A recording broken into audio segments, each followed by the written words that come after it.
Saan nga ba mas malaki ang kitaan dito kay Facebook? Sa in-stream ads or sa ads on Reels? Well, kung kayo po ay monetize na dito sa Facebook at monetize na kayo sa dalawang tools na ito, sa long form video or sa short form video. So, diretso na kagad tayo sa video. Ito nakikita nyo guys, yung gamit ko is personal account and meron din tayong page. Pag-usapan muna natin tong dalawa na to. Ano nga ba yung mas okay? Personal or page? I suggest kung kayo ay mag-start ngayon sa pagiging content creator o pag-upload ng mga video, original video po dapat, no? I suggest piliin nyo po kagad yung page. Why? Kasi po dito sa page, mas maraming monetization tools once po na na-meet na natin yung mga criteria ni Facebook. So, ito pong ginagamit ko kay Facebook. Ito po yung personal account ko, Jose Opa Molleda Jr. Meron din ako mga page.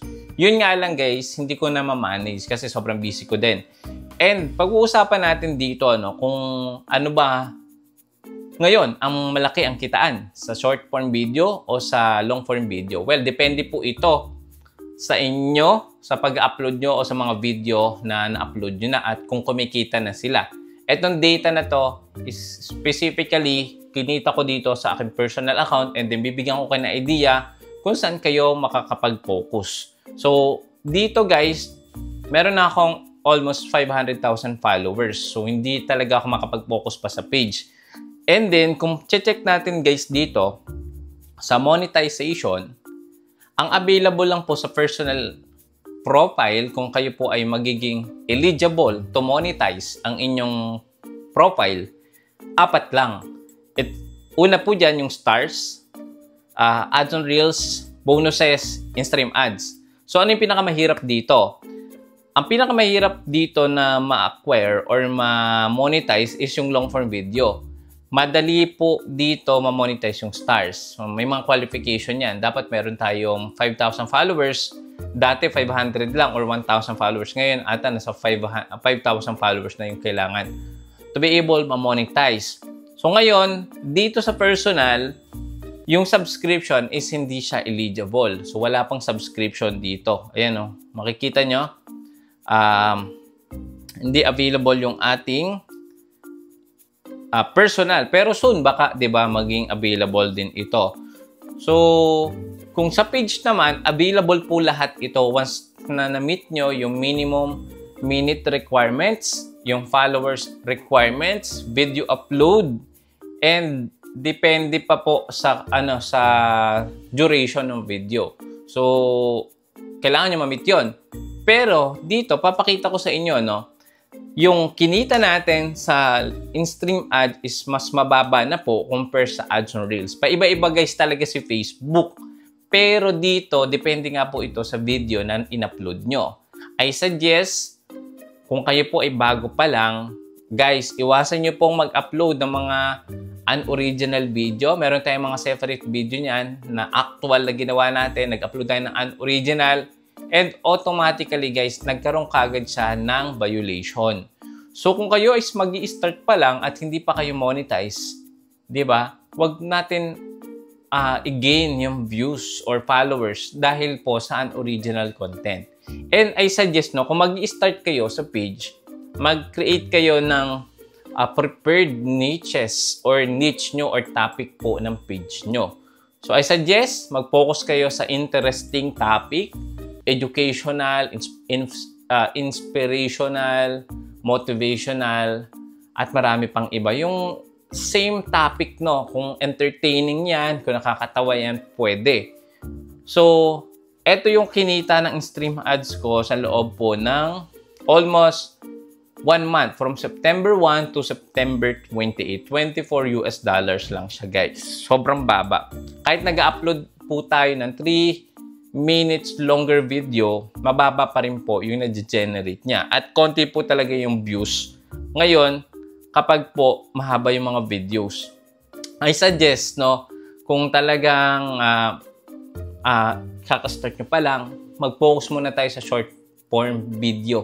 Kasi ang dami po ngayon nanonood sa mga ikling video, 'di ba? Yung tawag dito, yung duration span ng viewers is talagang, di ba, pag nakita nila yung video mo at in 3 seconds hindi na hook yung viewers, i-skip kagad talaga nila yun. Yung retention rate, 'di ba, mas mababa na sa long form video. So dapat talaga mag-focus tayo dun sa video na merong makukuha yung viewers, 'di ba?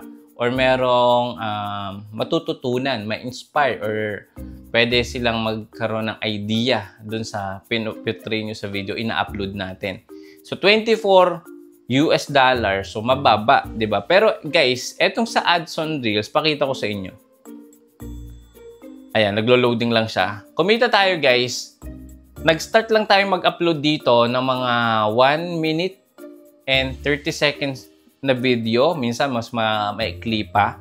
Pero guys, di ba, dahil consistent tayo nag-upload at hindi ko na malayan, nagkaroon kami ng trending short video. So, nagpa-video lang tayo kay Mrs. And then, itong video na to guys, humakot siya ng almost $400. Ganon po. So, papakita ko sa inyo yung video na yon. Yung data mismo, no?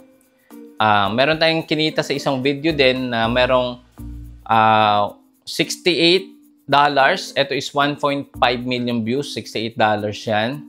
And then, ito guys yung ayan, $355 sa isang video lang. In-upload po namin yan nung September 15. So, ilang linggo din, no, na nag-consistent may nanonood. At the same time, guys, nagge-generate siya ng revenue. Imagine, isang video lang, nag-generate siya ng 352 times natin sa 56. So, isang video, guys, 19,700 pesos. Ang duration lang ng video na to, guys, is 1 minute and 11 seconds. So, hanapin natin. Pero ito yung overall na expected na sasahurin natin sa October. Ayan, October 23 to 27. So, $442. So, nakatulong dito talaga yung isang video natin na nag-viral. So, times natin sa 56. Diba? Out of nowhere, magkakaroon kang 24,000 pesos. Diba? So, malaking tulong na din to. Diba? Na hindi natin na malaya na magte-trending pala yung video na yun. So, papakita ko sa inyo para may idea talaga kayo. Punta lang tayo dito. Medyo matagal na din na-upload yun, guys. Ito, hanapin ko lang. And meron din pala ako mga separate video niyan. Paano siya nagtutuloy-tuloy na nagkakaroon ng engagement, shares, and followers. Ayan, so hanapin ko lang. September 15 yun, guys, eh. So, wait nyo lang, guys. And etong ina-upload ko na mga video, related po ito sa Piso Wi-Fi video namin. So, nagbebenta po ako niyan as a side hustle, no, side income. So, nagbebenta ko niyan and ina-upload ko kasi hindi na talaga ako makapag-focus sa tutorial video. So, yun. Nagulat kami, nag-trending siya po. Ayan, 5 days ago. Ayan, wait lang guys. Malapit na. Pero consistent pa rin tayo dito kay YouTube, di ba? Nag-upload pa rin tayo ng mga tutorial guide, September 20. Medyo layo na yan. Ang dami ko kasing upload per day.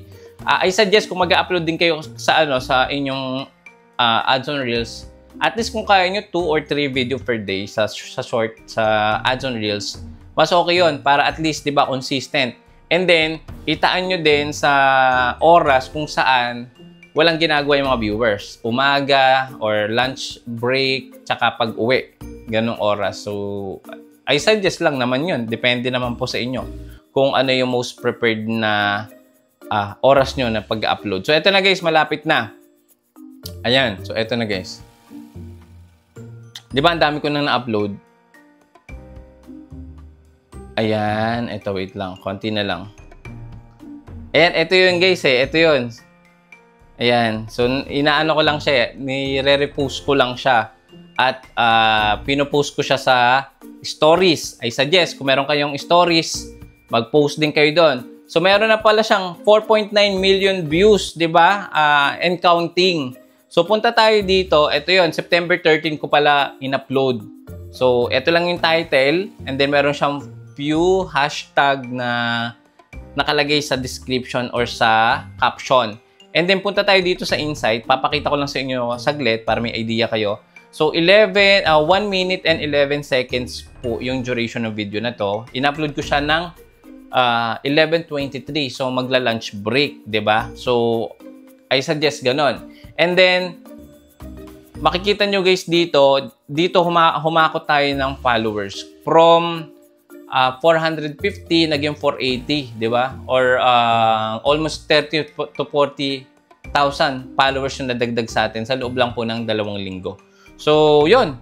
So, ito yung ano natin, yung data. So, numbers won't lie. Andyan talaga yan. So, $353.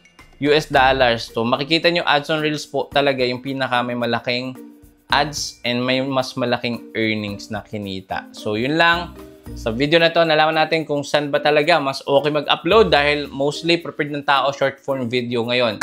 So, yun lang guys. Kung may natutunan, please don't forget to subscribe and don't forget to click the bell icon sa may ilalim po niyan para po sa mga susunod na video, magkakaroon pa po tayo ng mas maraming idea paano nga ba natin mas male-leverage ang ating income gamit ang social media. Yun lang guys. See you again sa next video. Bye-bye!